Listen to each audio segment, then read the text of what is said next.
Assalamualaikum warahmatullahi wabarakatuh. Saya Indriani, mahasiswa STKIP Purwakarta, akan menjelaskan mengenai permasalahan perkembangan peserta didik. Mengapa kita harus memahami perkembangan peserta didik? Karena sebagai seorang guru atau mahasiswa calon guru, kita perlu memahami perkembangan peserta didik. Karena memahami aspek-aspek perkembangan peserta didik merupakan kompetensi yang harus dimiliki oleh seorang guru. Melalui pemahaman tentang berbagai aspek perkembangan peserta didik dan faktor yang mempengaruhinya, kita dapat mengantisipasi dan melakukan upaya memfasilitasi untuk meningkatkan perkembangan peserta didik, sehingga kita dapat melakukan pencegahan untuk mengatasinya.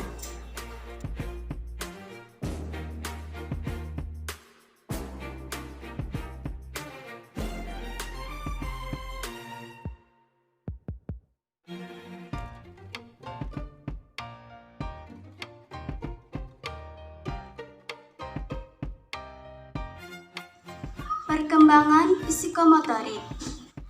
Perkembangan psikomotorik berhubungan dengan perkembangan fisik.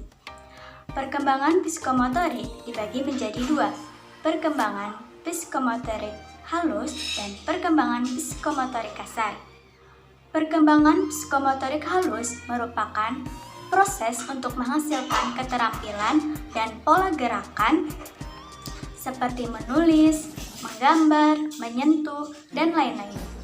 Perkembangan psikomotorik kasar merupakan keterampilan dalam menggunakan otot-otot besar seperti menendang, berlari, berjalan, dan lain-lain.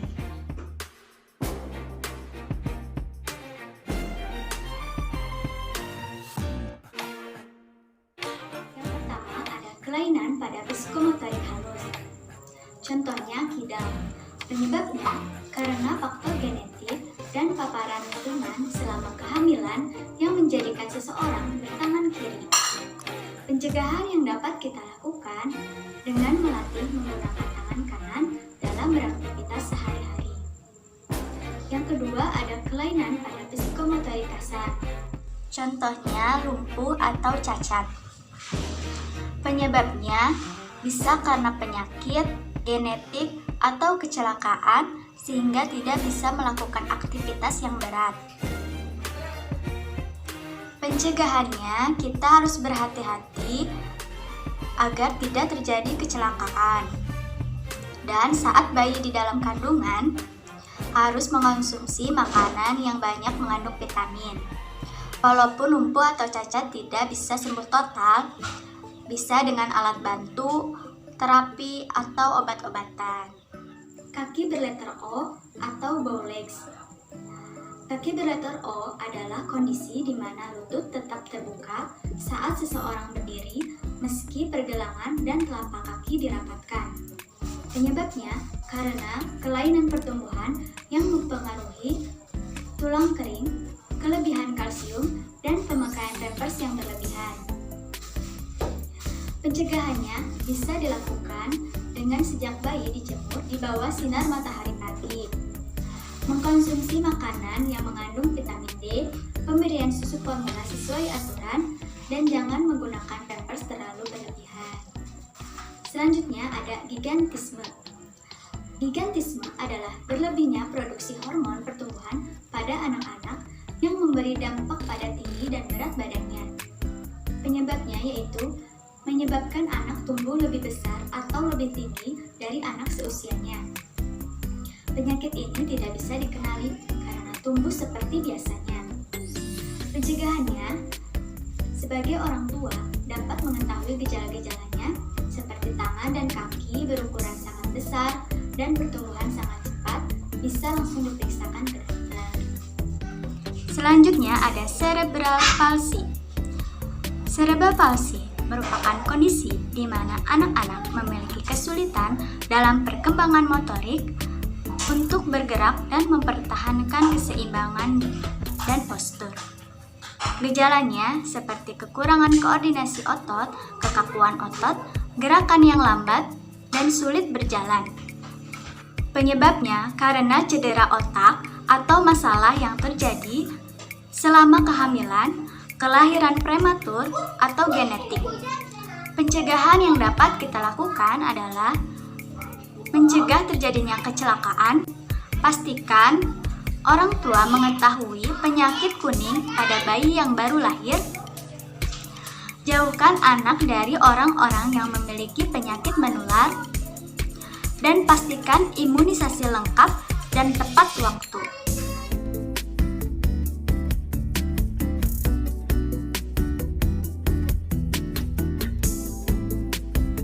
Perkembangan kognitif adalah kemampuan berpikir pada manusia dan kemampuan memecahkan masalah. Perkembangan kognitif berkaitan dengan perkembangan otak.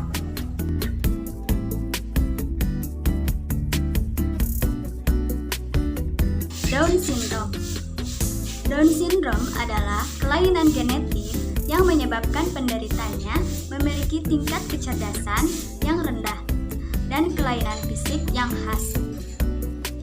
Gejalanya seperti ukuran kepala lebih besar, bagian belakang kepala datar, sudut mata luar naik ke atas, bentuk telinga kecil atau tidak normal. Penyebabnya genetik atau keturunan, dan ibu yang hamil saat usianya sudah berumur. Pencegahan yang bisa dilakukan adalah yang pertama, hamil di usia yang tepat. Usia paling baik ibu mengandung adalah 20-34 tahun. Yang kedua, melakukan pemeriksaan kromosom. Pada awal kehamilan, waktu yang tepat untuk memeriksakan kromosom untuk mengetahui apakah ada kromosom tambahan penyebab terjadinya Down syndrome. Yang ketiga, melakukan USG. USG dianjurkan usia kehamilan 11-13 minggu. Untuk ibu hamil yang sudah berusia, bisa diperiksa saat berumur 18-22 minggu. Selanjutnya, olahraga teratur. Melakukan olahraga ringan khusus untuk ibu hamil. Yang kelima, konsumsi asam folat. Hindari stres. Karena stres akan berdampak pada janin. Istirahat yang cukup dan hindari kebiasaan buruk seperti meminum alkohol, mengonsumsi makanan fast food, dan kebiasaan merokok. Perkembangan sosial emosional adalah kepekaan anak untuk memahami perasaan orang lain ketika berinteraksi dalam kehidupan sehari-hari.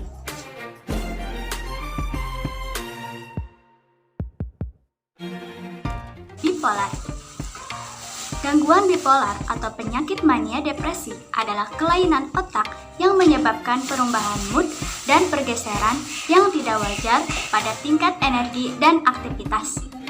Penyebabnya karena struktur otak, kelainan genetik, dan riwayat kesehatan keluarga. Gangguan bipolar tidak dapat disembuhkan dan bisa terus hadir dalam tumbuh kembang anak. Namun, pengobatan tertentu bisa membantu meringankan gejala dan membantu anak mengendalikan perubahan moodnya dengan lebih baik. Selanjutnya ada conduct disorder. Dikutip dari Medline Plus, conduct disorder adalah gangguan perilaku dan emosi yang terjadi pada anak-anak dan remaja. Emosi memanglah wajar, namun jika dalam waktu yang lama akan mengganggu kehidupan sehari-hari anak dan keluarganya. Gejala conduct disorder seperti perilaku agresif, sering berdebat, sering kehilangan kendali, mudah marah, dan merusak. Penyebab conduct disorder adalah mental anak mudah terpengaruh karena usianya yang masih belia, sehingga anak sering mengikuti tindakan yang tidak baik yang dicontohkan orang dewasa karena menganggapnya menarik.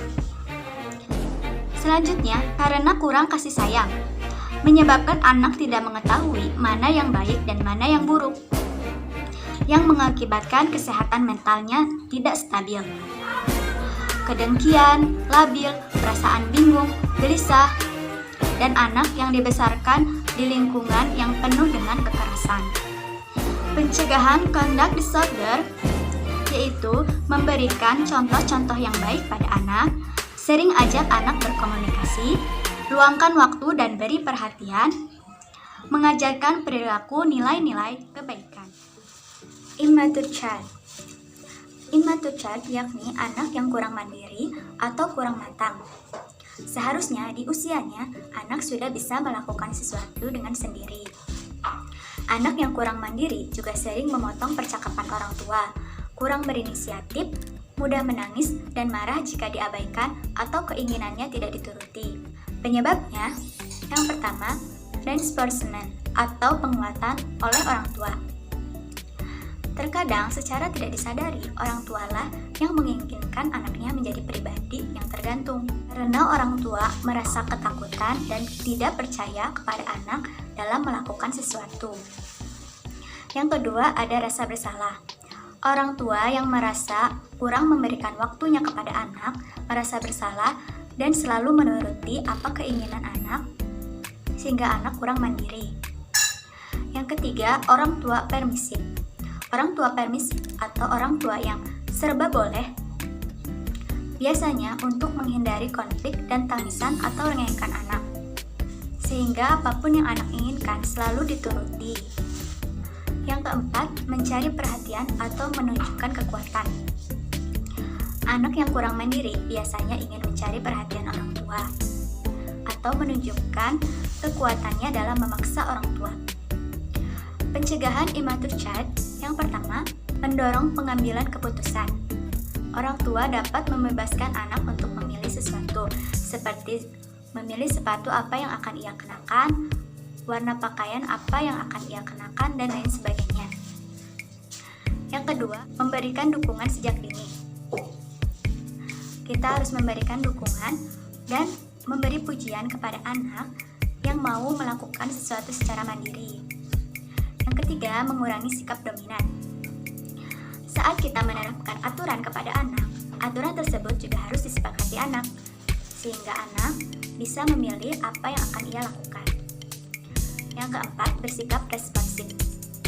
Responsif berarti memberi perhatian segera dan bersahabat dengan permintaan anak. Jangan kita menolak permintaan anak dengan alasan yang tidak jelas dan memberikan janji-janji kepada anak. Yang kelima, tidak memanjakan. Memanjakan berbeda dengan menyayangi. Jangan kita membelikan barang-barang yang sebenarnya barang tersebut juga tidak terlalu dibutuhkan oleh anak. Kita juga harus bisa menerapkan nilai-nilai kesederhanaan kepada anak.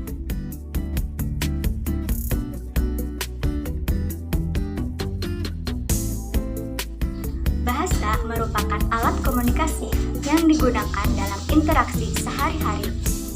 Perkembangan bahasa mencakup semua cara untuk berkomunikasi di mana pikiran dan perasaan dinyatakan dalam bentuk lambang atau simbol untuk mengungkapkan suatu pengertian dengan menggunakan lisan, tulisan, isyarat, bilangan, lukisan, dan mimik muka.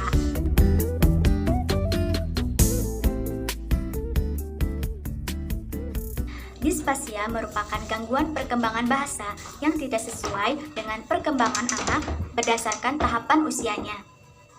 Secara medis, disfasia terdapat dua jenis. Yang pertama, disfasia reseptif dan disfasia ekspresif. Disfasia reseptif terjadi apabila anak dapat mendengar tetapi tidak dapat memahami yang ia dengar. Ia pun tidak dapat merespon atau mengungkapkan dengan baik tentang apa yang ia maksud secara verbal. Disfasia ekspresif terjadi apabila anak dapat mendengar tetapi tidak dapat merespon atau mengungkapkan secara verbal. Penyebab disfasia disebabkan oleh adanya gangguan pada pusat bicara anak di otak. Pencegahannya, melatih kelenturan otot organ bicaranya dalam berbagai kegiatan yang menyenangkan. Sejak kecil, jangan menggunakan dot secara berlebihan. Ajak anak mengucapkan huruf vokal, menirukan bunyi, dan mengucapkan kata.